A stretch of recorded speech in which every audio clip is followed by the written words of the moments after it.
तो ऐसा क्यों लग रहा है कि समाज कायर होता जा रहा है हमारा, और आपको इस तरह की बात कहनी पड़ रही है? जग भी बहुत रहे हैं। जग भी तो रहे हमारे जैसे। जगाने से तात्पर्य क्या है आपका? किस तरीके से जगाना चाहते हैं? एकता। क्यों?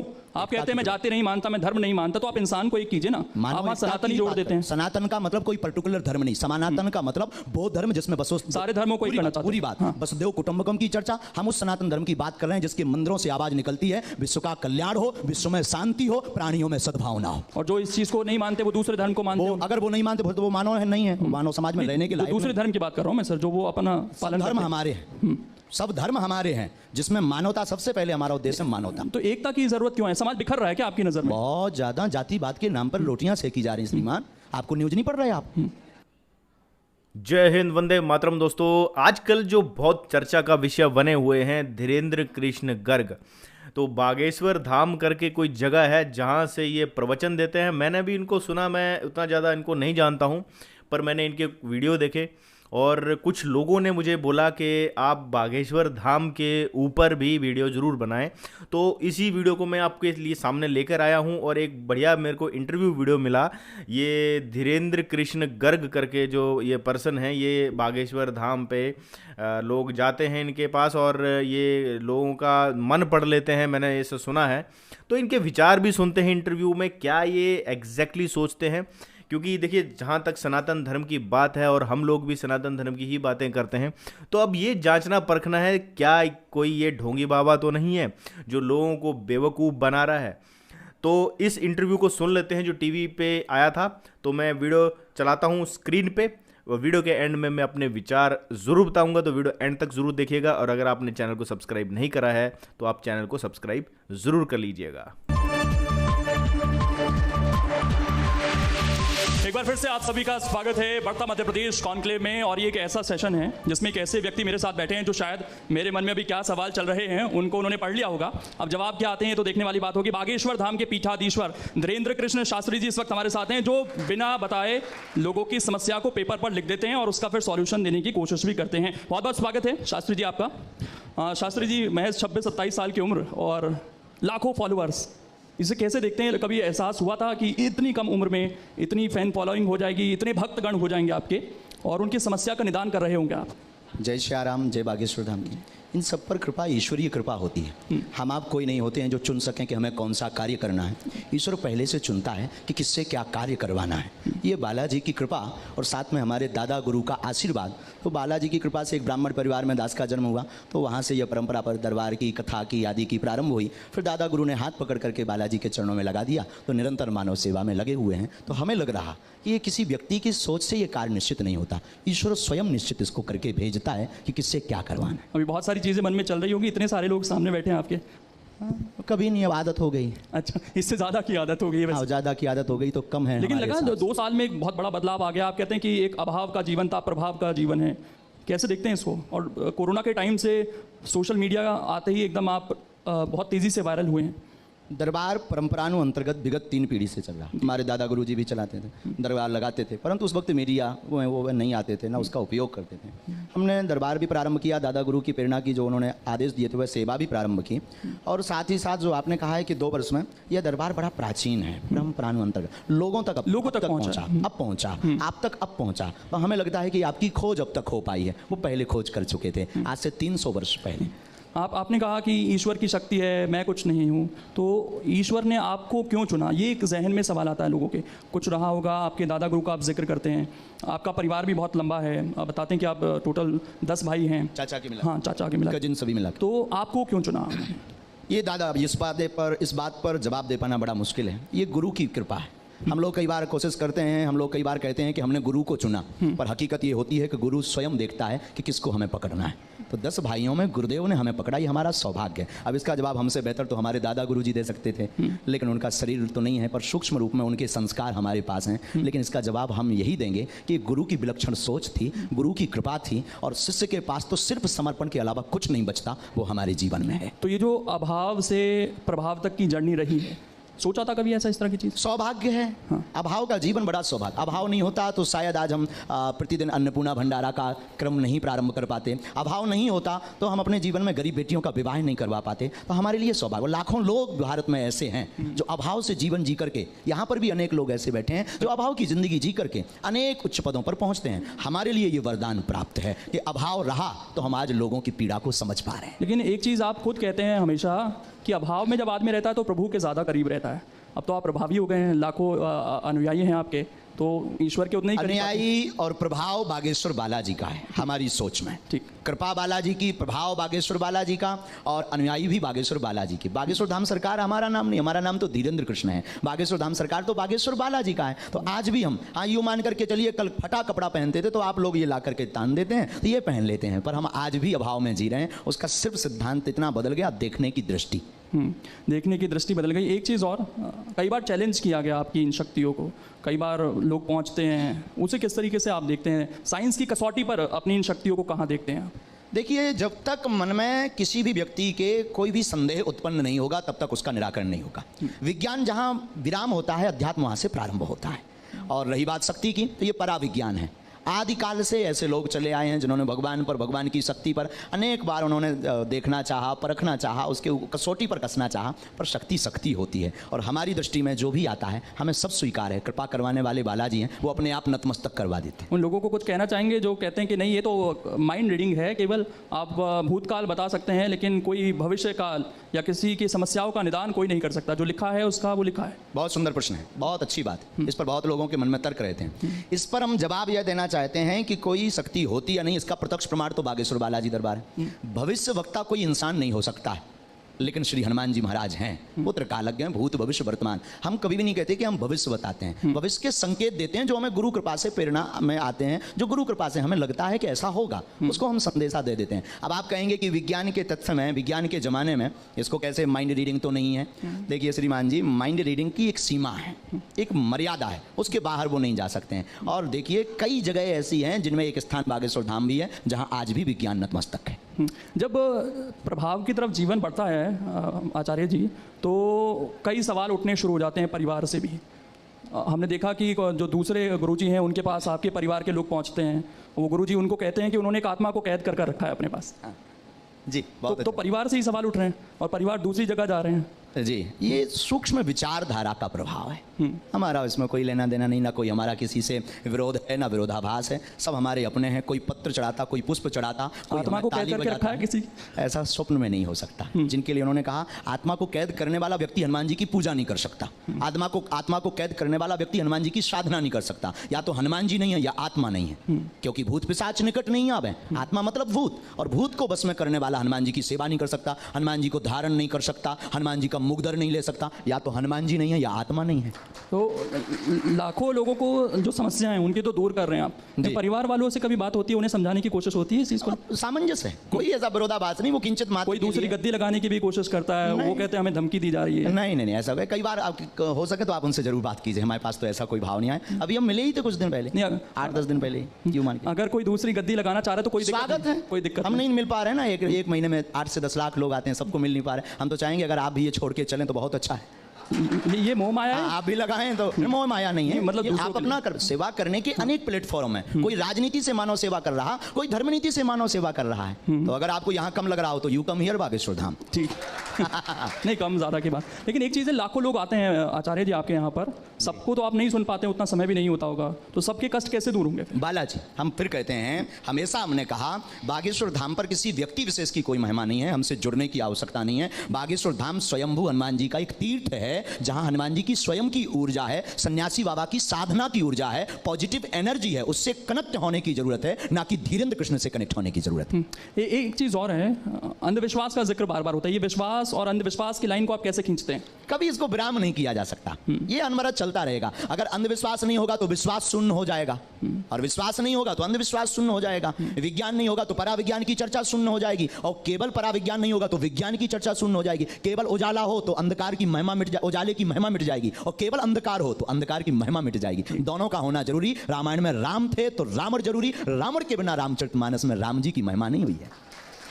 जितने आचार्य हैं, संत हैं, वो हमेशा ये कहते हैं कि भगवान को मानिए, उनसे कभी मांगिए मत, उनके प्रति समर्पित हो जाइए। जी। लेकिन अगर इंसान भगवान के प्रति समर्पित हो गया सर बाबा जी, तो आपके पास तो नहीं आएगा, वो आपके पास तो समस्या लेकर ही आता है अपनी। हम भी यही चाहते हैं कि सब ईश्वर से समर्पित हों, हम भी अंधविश्वास के खिलाफ मोर्चा खोलें। दरबार लगाने का ध्येय और सिद्धांत यही है कि इंसान कतई भगवान नहीं हो सकता। तमाम जो संत हैं वो ये कोशिश कर रहे हैं कि भाई आदमी खुश रहे, तमाम मोह माया से ऊपर आए, भगवान के प्रति समर्पित हो जाए, लेकिन हो नहीं पा रहा। आपके पास जो आते हैं वो ज्यादातर दुखी लोग ही आते हैं। हाँ, आना भी चाहिए, स्वागत है उनका। हमारी दृष्टि में अब महापुरुषों की बात अलग है, संतों की बात अलग है। संत जो कह रहे हैं वो बहुत ऊंचा ज्ञान है, बहुत अद्भुत ज्ञान है। उस ज्ञान में हमारे जैसे लोग तो पढ़ पाना बड़ा मुश्किल है। हम यही कहेंगे, आप जहां हैं, जो कर रहे हैं, उसी में आप ये मानिए कि चलिए कि ईश्वर की कृपा है। बस उनको भजना, उनको धन्यवाद देना बंद मत करिए। एक चीज़ और, सोशल मीडिया का मैंने जिक्र किया शुरू में कि बहुत अब लोग आपसे वहाँ पर जुड़ रहे हैं।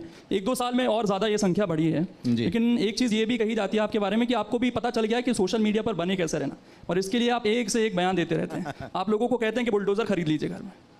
हमारा न्यूज़ में बने रहने के लिए कोई भी बयान नहीं है, ना हम कभी ये चाहते हैं कि हम फ्रेम में बने रहें या टीवी में बने रहें। बुलडोजर वाले बयान का अगर आप जिक्र कर रहे हैं तो देखिए, हमारा वह बयान एकदम अहिंसक था, अहिंसक। उसमें हिंसा को लेस मात्र स्थान नहीं था। उसमें सिर्फ धर्म की रक्षा के लिए बात की थी। राम हमारे इष्ट हैं, आराध्य हैं, पूरे विश्व के पूज्य हैं, और कोई आपके पिता के ऊपर सरकार पत्थर मारे, और संविधान ये काम नहीं कर पा रहे हैं क्या? एक मिनट, आपके पिता के ऊपर कोई पत्थर मारे या मारने आ जाए तो उसकी रक्षा करने की आजादी संविधान ने भी दी है। तो हमने सिर्फ रक्षा की हर बात घर की में है। बुलडोज़र खड़ा हो जाना चाहिए इस हिसाब से। तो बिल्कुल, अगर आपके पिता पर कोई मारे, पुलिस जब तक आएगी तब तक तो मर्डर हो पुलिस जाएगा। प्रशासन, सरकार, कानून, कोर्ट, ये है, जरूरत नहीं है। जब बाद में फोन लगाएंगे, बुलडोजर जब से ही पुलिस निपटेंगे। आएगी, जब फोन लगाएंगे तब ये आएगी। कहा जाता है कि अगर एक कातिल को आप सजा देना चाह रहे हैं, मतलब उसको मार दे रहे हैं, तो आप दूसरे कातिल बन जा रहे हैं खुद। तो ये तो उसी वाली नहीं, लिस्ट में जा रहे हैं। अहिंसक, हम तो वसुदेव कुटुंबकम की चर्चा करते हैं। कैसे अहिंसा कैसे होगी सर बुलडोजर? अहिंसा पूर्ण रूप हमने बयान दिया। बुलडोजर का मतलब आत्मरक्षा के लिए अपने पास व्यवस्था रखना।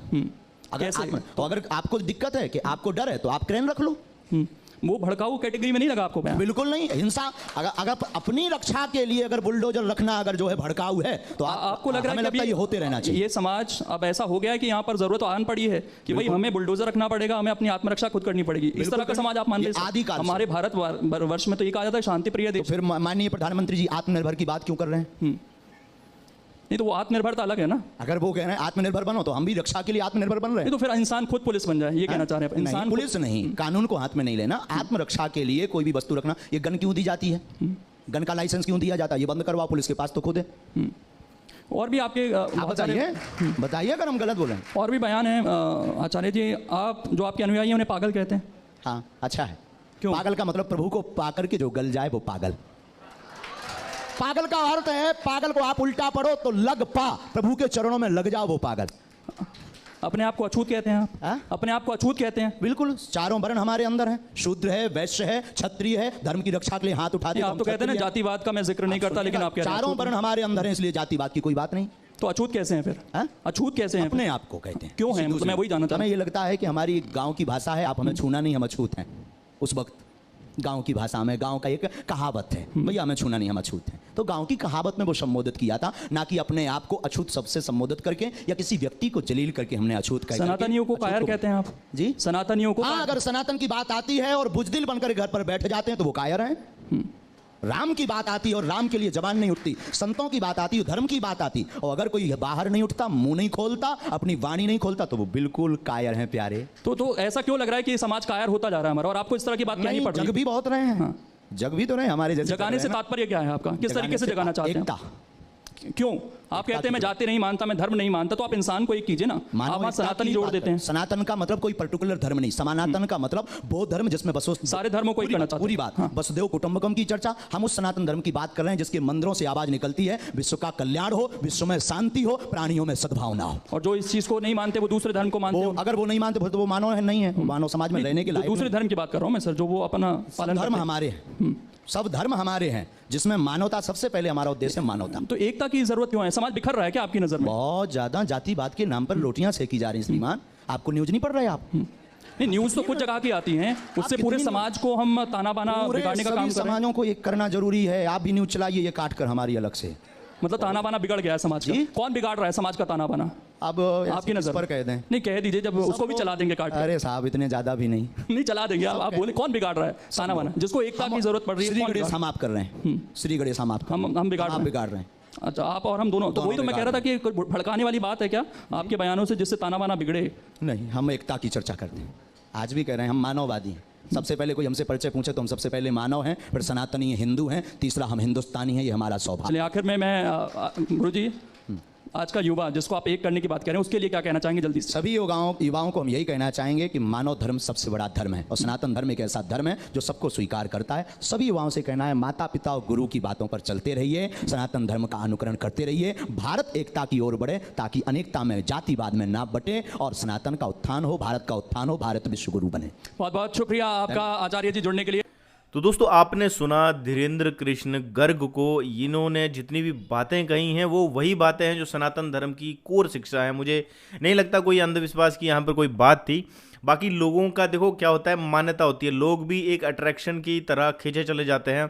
और जैसे कि उन्होंने बताया कि इनके पास जो बहुत सारे फॉलोअर आ रहे हैं, बहुत सारे लोग जो है अपनी जो दुख दर्द है उसको लेकर इनके पास जाते हैं और ये उसका किस तरह से निदान करते हैं। लेकिन चलो, एक आस्था की तो बात होती है, क्योंकि देखिए हमारे जो सनातन धर्म है उसमें जो हमारे देवता हैं उनमें जो है वो जितने भी ये अवतार हुए हैं, हनुमान जी को भी रुद्र का अवतार कहा जाता है। रुद्र जो 11वें अवतार हनुमान जी कहे जाते हैं। और हनुमान जी के प्रति जो सनातनी हिंदुओं की आस्था है उसमें कोई अंधविश्वास जैसी कोई बात है ही नहीं, क्योंकि हनुमान जो है वो बुद्धि के देवता हैं। दिमाग, आपको जब भी आप कोई चीज़ सोचोगे, तर्क के देवता हैं हनुमान जी। और जब भी आप किसी चीज़ को लॉजिकल सोचोगे तो यानी कि आप हनुमान जी की बताए हुए शिक्षाओं को आप ग्रहण कर रहे हो। तो इसमें कहीं भी अंधविश्वास वाली बात तो मुझे नहीं लगी। दूसरा, इन्होंने बहुत अच्छी बात कही जो अक्सर सनातन धर्म की मेन शिक्षा है, वो ये है कि सनातन धर्म जो है मानव मात्र की बात करता है। इन्होंने खुद को कहा कि सबसे पहले हमारे लिए मानवता है, सबसे पहले इंसानियत है, उसके बाद फिर हम सनातनी हैं, फिर हमारे जो देश धर्म की बात आती है। और इन्होंने एक और पॉइंट यहाँ पर रखा कि आत्मरक्षा के लिए जो है वो आपको अगर हथियार उठाना पड़े तो वो गलत नहीं है। और ये हमारे कॉन्स्टिट्यूशन में भी लिखा हुआ है। और इन्होंने कहा कि जैसे आपको अगर आत्मरक्षा करनी होती है, कि हमारे भी सनातन धर्म में लिखा हुआ है कि आप हथियार जो है वो 4 चीज़ों के लिए उठा सकते हो, देश के लिए, अपने धर्म के लिए, स्त्री रक्षा के लिए और आत्मरक्षा के लिए। तो आत्मरक्षा के लिए जब भी आप हथियार उठाते हो तो वो गलत नहीं है। आत्मरक्षा का मतलब है जब आपके ऊपर ऐसा नहीं कि आप आपने हथियार उठा लिया और आप सबको डराते फिर रहे हैं, अरे मैं तो डाउन हूँ, अरे अपने को हफ्ता देने का, नहीं तो अपन तेरे को मार देगा, ऐसा नहीं। ये वाला आत्मरक्षा नहीं होती। आत्मरक्षा का मतलब ये है कि जब आपके ऊपर कोई मुसीबत आती है, जब आपको लगता है कि आपकी जान आपका खतरे पे है, तब आप जो है वो अपना हथियार उठा सकते हो। ये अलाउ है। हमारा कानून भी कहता है कि जब सबूत दिए जाते हैं तो ये कहा जाता है कि आत्मरक्षा के लिए ये चीज़ की गई है, और वो फिर सबूतों के और गवाहों के आधार पर वो प्रूफ भी करना पड़ता है। तो कानून को अपने हाथ में नहीं लेना चाहिए। इन्होंने बिल्कुल क्लियर कहा, बुलडोजर से किसी की हत्या थोड़ी होती है। बुलडोजर से तो आपको पता है क्या होता है, जो इलीगल कंस्ट्रक्शंस होते हैं वो तोड़े जाते हैं बुलडोजर से। तो बुलडोजर से हत्या और हिंसा की बात तो है हो ही नहीं, वो मैं बिल्कुल एग्री करता हूँ। दूसरा, इन्होंने कहा कि चारों वर्ण जो है वो हमारे अंदर हैं। सनातन धर्म की शिक्षा है कि ब्राह्मण, क्षत्रिय, वैश्य और शूद्र, ये चारों वर्ण हमारे अंदर है। और शूद्र का मतलब अछूत नहीं है। अभी भी अपने दिमाग से ये चीज़ें निकाल दो। जिनके भी दिमाग में ये कीड़ा है वो उनको ये शिक्षा लेनी पड़ेगी कि एक्चुअल में शूद्र का मतलब क्या है। ब्राह्मण का मतलब क्या होता है, मुख से ज्ञान मिलता है। जैसे इस वक्त मैं अपनी बात करूं, मान लो मैं आपको ज्ञान दे रहा हूं, मान लो, वैसे आपको मैं ज्ञान नहीं देता हूं, मैं तो अपने व्यू बताता हूं, लेकिन ज्ञान अगर मैं दे रहा हूं तो समझो मैं ब्राह्मण हूं। अगर मैं आत्मरक्षा के लिए, अगर देश रक्षा के लिए, स्त्री रक्षा के लिए और समाज रक्षा के लिए अगर हथियार उठाता हूं तो मैं एक क्षत्रिय बन जाता हूं। अगर मैं बिजनेस कर रहा हूं जिसमें कि समाज में कोई चीज़ जो है वो व्यवसायी लेन देन हो रहा है, जिसमें कोई प्रोडक्ट बना रहा हूं या कोई बिजनेस में सेल परचेज हो रही है, तो व्यवसायी वर्ग जितना भी है, अगर मैं वो काम करता हूं तो मैं एक वैश्य बन जाता हूं। अगर मैं सर्विस सेक्टर में चला जाता हूँ, सेवा भाव मेरे अंदर है, और सेवा भाव जो है किसी के दबाव में नहीं होना चाहिए। ये बात आप ध्यान रख लो। शूद्र जब भी किसी की सेवा करता है वो अपनी इच्छा से करता है। और जितने भी लोग सर्विस सेक्टर में आज काम कर रहे हैं, जो भी कारीगर हैं, जो भी बढ़ई हैं, कुम्हार हैं, लोहार हैं, जो भी लोग अपने हाथ से मतलब कोई चीज़ करते हैं, मान लो मोबाइल रिपेयर कर रहे हैं या कुछ चीज़ कर रहे हैं, क्योंकि उनके पास एक टेक्निक है, उनके पास ज्ञान नहीं है, उनके पास वो नहीं है कि दूसरों लोगों को ज्ञान देंगे, लेकिन वो अपनी जीविका चलाने के लिए अपनी एक स्पेशल स्किल लेवर्ड की जैसे बात की जाती थी, अभी पीछे चला था कि आपको स्किलफुल होना है, आपको स्किलफुल होकर जो है दुनिया समाज की सेवा करनी है, तो उस चीज़ को शूद्र कहा जाता है। उम्मीद करता हूं मैंने ये शूद्र वाली चीज आपको डिटेल में समझाई कि लोग यहीं पे मात खाते हैं, वो कहते हैं दलित मतलब शूद्र नहीं, दलित शूद्र का मतलब जो डेफिनेशन है, और ये सारी चीजें जन्म से नहीं है, जन्म से कोई भी ब्राह्मण, जन्म से कोई भी क्षत्रिय, जन्म से कोई भी वैश्य, जन्म से कोई भी शूद्र जो है वो ऐसा नहीं होता कि जन्म से मैं ये हूं, पैदा हो आप होते हो और उसके बाद फिर आप इन चीजों में वर्णों में ढल जाते हो।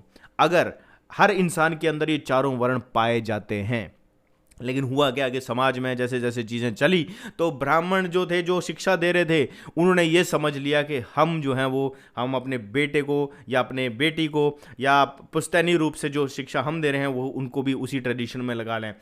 क्षत्रिय ने सोचा कि हम क्षत्रिय हैं तो हमारे बेटे भी क्षत्रिय ही बने, वैश्यों ने सोचा कि हम बिजनेसमैन हैं तो हमारे आगे आने वाले बेटे भी जो है वो बिजनेसमैन ही बने, जैसे मुकेश अंबानी, और ये इस चीज़ को आप रोक नहीं सकते हो। जो शूद्र थे, जो कारीगर थे, उन्होंने सोचा कि हम जो चीज़ हमें आती है, जो हस्तकला हमें आती है, वो हम अपने सिर्फ परिवार को ही दें, अपने बच्चों को ही दें।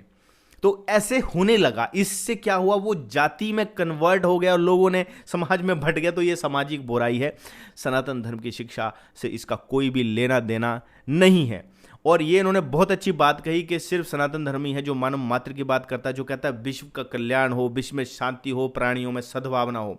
तो प्राणियों में सद्भावना की बात की जाती है, इंसानों से भी ऊपर उठ के, और ये इतनी बढ़िया बात जो मुझे लगती है, इसलिए मैं ये बोलता हूँ कि सनातन धर्म सबसे बेस्ट है, सबसे बढ़िया शिक्षा सनातन धर्म की है। लोग इसको गलत समझ लेते हैं, और ये भी हुआ है कि पीछे काफ़ी टाइम से जो अकबर का काल था, जो अंग्रेज़ों का काल था, उसमें क्या हुआ, डिग्रेड करने में भी उन्होंने कोई कसर नहीं छोड़ी थी। अभी मैंने पीछे एक पोस्ट शेयर करी थी मैकोले की, जिसमें मैकोला ने जो गुरुकुल थे उनको कैसे ख़त्म करने के लिए जो प्लान बनाया गया था ब्रिटिश के द्वारा, तो मैकोले ने एक्सप्लेन किया था कि 1835 से पहले भारत में गुरुकुल चलते थे, और यहाँ पर जो शिक्षित मतलब शिक्षा की दर थी, जो शिक्षित लोग थे, उसको ऑलमोस्ट 100% थी, ऑलमोस्ट 100%। ठीक है, जबकि इंग्लैंड जहाँ से अंग्रेज आए थे वो कहते हैं हमारी 17% एजुकेशन की दर है, एजुकेटेड लोग सिर्फ 17% थे उस वक्त 1835 में, लेकिन इंडिया में ऑलमोस्ट 100% थे।